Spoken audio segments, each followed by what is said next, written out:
ये लाइव तस्वीर हम आपको करनाल की सीआईए 2 शाखा से दिखा रहे हैं, जहां पर एक ब्लाइंड मर्डर की गुत्थी को सुलझाने में करनाल की सीआईए 2 शाखा ने एक बड़ी कामयाबी हासिल की है।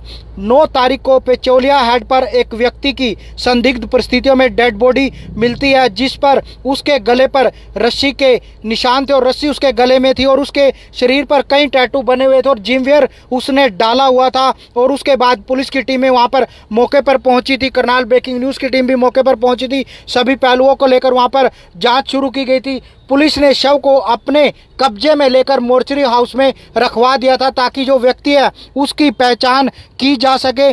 3 दिन बाद करनाल की सीआईए 2 शाखा ने उसकी शिनाख्त की, जो कि गोंडा जिला उत्तर प्रदेश के जसवंत मिश्रा के नाम से होती है, जो 25 से 26 वर्षीय युवक था, जो कि फिलहाल पानीपत में रह रहा था। गोंडा जिला में भी उसने अपनी साली को पहले भगाया था और उसके बाद एक माइनर लड़की को भी वहां से भगा कर लेकर आया था और उसके बाद एनडीपीएस का एक मामला उसके खिलाफ दर्ज था। कई मामलों में जसवंत है वो भी अपराधी था और उसके जो आरोप हैं उस पर लगे हुए थे, उसके मामले कोर्ट में विचाराधीन थे। लेकिन अब पानीपत में वो टोल प्लाजा के नज़दीक अंडों की रेहड़ी लगाता था और वहीं पर साथ में उसका साथी टायर पंचर की दुकान करता था, प्रदीप नाम का व्यक्ति। जब प्रदीप को इस पर शक होता है, मृतक पर, जसवंत पर, कि उसके संबंध शायद उसकी पत्नी के साथ है, क्योंकि उसका आना जाना उसके घर था। और तो लाइव तस्वीरें हमने आप लोग करनाल की सीआईए 2 शाखा से दिखाई, जहां पर सीआईए 2 शाखा को एक बड़ी कामयाबी हासिल हुई है, जिसमें एक ब्लाइंड मर्डर की गुत्थी को सुलझाया है। पूरा मामला मैं आपको एक बार विस्तार से बता देता हूं।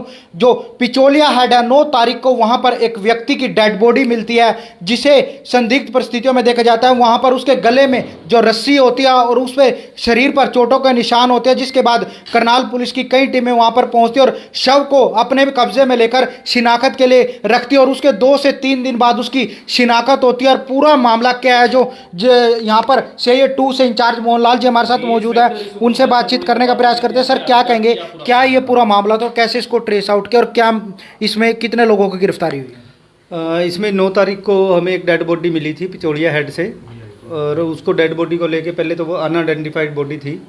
बॉडी की जो गर्दन पे रस्सी बंधी हुई थी और उससे पता ही लग रहा था कि किसी ने इसकी गला घोट के हत्या की है। तो उसकी आइडेंटिफिकेशन के लिए हमने मोर्चरी में उसकी बॉडी को रख दिया था। 3 दिन हमने वहाँ बॉडी को रखा और ड्यूरिंग दिस पीरियड हमने उसकी बॉडी को आइडेंटिफाई कर लिया कि ये, जब इसको आइडेंटिफाई किया पता लगा कि ये जसवंत उर्फ लालू है, जो गोंडा यूपी का रहने वाला है और ये काफ़ी टाइम से यहाँ पानीपत रहता था।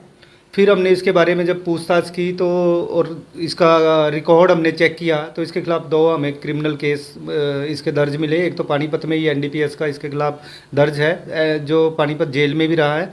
इसके अलावा हमने जब गोंडा से पता किया तो वहाँ भी इसके खिलाफ एक 363-66 A का मुकदमा दर्ज है, वहाँ भी ये जेल में रहा है काफ़ी दिन। और अब उसके बाद ये पानीपत रहता था। प्रदीप है लड़का और काड़ा, जो पिचोलिया का रहने वाला है और आजकल निजामपुर में ही रहता है, उसके पास ही रहता है। प्रदीप जो है ये इसकी टायर पंचर की दुकान है टोल के पास, और ये अंडे की रेडी वगैरह लगाता था। तो पूछताछ में इसने प्रदीप ने बताया कि इसको शक था कि ये इसके घर आना जाना था इसका, क्योंकि इसका पहले भी जो मृतक है पहले इसकी शादी हुई थी, फिर ये नेक्स्ट ईयर इसकी साली को भगा के ले आया था और फिर एक और लड़की को माइनर को गोंडा से भगा के ले आया था, जिसके लिए फिर ये जेल में भी रहा है। इसी तरह प्रदीप को भी शक था कि इसके संबंध कहीं इसकी पत्नी से ना हो, क्योंकि ये इसकी एब्सेंस में भी इनके घर जाता था। 1 तारीख को प्रदीप ने, इसके साथी अक्षय ने और एक लड़का मोटा है इन्हीं का तीसरा साथी, इन्होंने इसके साथ मारपीट की थी, जिसका इलाज इसने सरकारी अस्पताल से कराया था। वो हमें फिर बाद में पर्चियाँ वगैरह सारी मिली हैं। और 4 तारीख को भी इसने कहा कि इलाज के लिए इनसे पैसे मांग रहा था। जब इन तीनों ये लोग बैठे हुए थे, इन्होंने कहा कि भी इसको तो इलाज करना पड़ेगा। इसने कहा कि या तो मुझे पैसे दो इलाज के लिए, नहीं तो मैं तुम्हारी पुलिस में कंप्लेंट करूंगा। और अल्टीमेटली फिर प्रदीप इसको मोटरसाइकिल पे बिठा के ये कह के कि तेरे को पैसे भी दूंगा, और आज शराब पिलाने के बहाने से इसको लेके गया और पिचोलिया की तरफ ले आया। वहाँ पहले इसको शराब पिलाई, फिर जो गले में इसकी रस्सी है उससे घोट के इसकी हत्या की और फिर उसमें नहर में इसको फेंक दिया।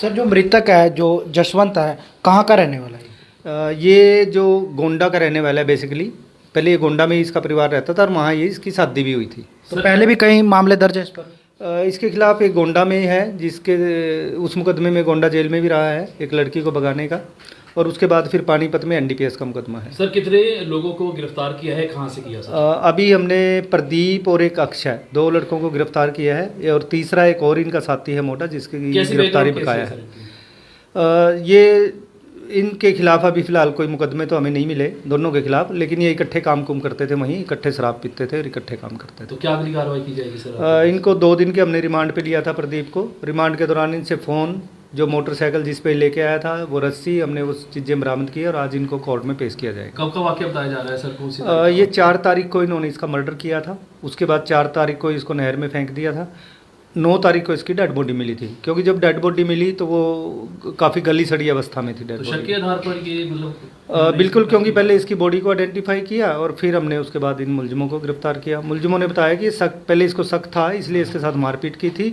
बाद में फिर ये पुलिस में कंप्लेंट की भी धमकी दे रहा था, इसलिए इन्होंने इसका सर, मर्डर ये कर जो दिया। जसवंत है मृतक, इसका अपने साथी के, इसके साथी कोई शक था इस पर कि इसकी पत्नी के साथ इसका संबंध है? हाँ, जो प्रदीप है लड़का जिसके पास ये काम करता था, उसको इस पे शक था संबंधों का। किन धाराओं में मामला दर्ज है? 302 और 201 के तहत 120B के तहत मामला दर्ज है, जिसमें इन दोनों को गिरफ्तार किया। फिलहाल एक की गिरफ्तारी बाकी है। फिलहाल एक मुलजिम की गिरफ्तारी अभी बकाया है। न्यायिक हिरासत में भेजा जाएगा। बिल्कुल, आज इनको कोर्ट में पेश करके न्यायिक हिरासत में भेजा जाएगा। तो लाइव तस्वीरें मैंने आपको करनाल की CIA 2 शाखा से दिखाई, जहां पर CIA 2 शाखा के इंचार्ज मोहन लाल ने बताया कि किस तरह से उन्होंने ब्लाइंड मर्डर की गुत्थी को सुलझाया। पूरा मामला एक बार मैं आपको विस्तार से बताने का प्रयास करता हूं।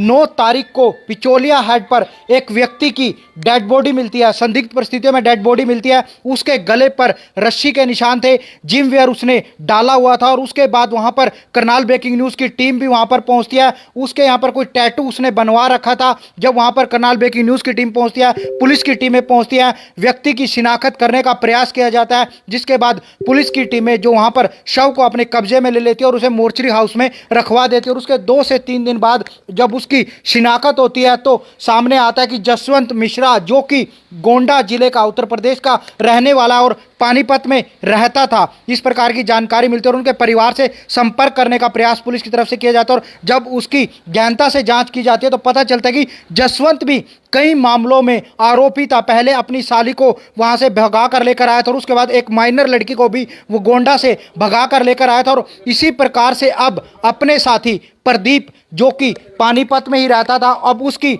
पत्नी पर जो गंदी नज़र रखता था, इस प्रकार का शक था प्रदीप को कि जो मृतक है वो उसकी पत्नी पर शक, उससे प्रेम प्रसंग का कोई मामला, इस प्रकार का शक करता था। और इसी को लेकर उनकी हाथापाई भी हुई थी, मारपीट हुई थी। और जिसके बाद जो जसवंत है वो इनको लगातार धमकी दे रहा था कि वो इनकी शिकायत पुलिस को दे देगा, लेकिन जब वो इस बात को समाप्त करने का प्रयास करते हैं लेकिन वो नहीं मानता। फिर उसके बाद इसको शराब पिलाने के बहाने प्रदीप यहाँ पर जो नहर पर, पिचोलिया हेड पर नहर पर लेकर आता है और वहाँ पर शराब पीते, और उसके बाद जो रस्सी से इसका गला दबाकर इसके शव को नहर में फेंक देता है। जिसके बाद पुलिस की टीमें दर बदर कड़ियां जोड़ती जाती है और पूरे मामले का खुलासा करती है। और उसमें पाया जाता है कि प्रदीप की तरफ से, जो कि मृतक का ही साथी था, उसने हत्या की थी, क्योंकि उसको शक था कि जो मृतक जसवंत है उसकी पत्नी के उसके साथ अवैध संबंध है, इस प्रकार का शक था। और इसी शक के चलते उसने उसकी हत्या की थी। फिलहाल करनाल पुलिस ने प्रदीप और उसके एक साथी को गिरफ्तार कर लिया। उन्हें 2 दिन के रिमांड पर लिया गया था और उनके पास से बाइक और उनके मोबाइल फिलहाल बरामद कर लिए गए। और पुलिस का कहना है कि इस पूरे मामले में एक और साथी उनके साथ इन्वॉल्व था, फिलहाल उसकी भी गिरफ्तारी की जाएगी। करनाल से विकास महिला, करनाल ब्रेकिंग न्यूज़, करनाल।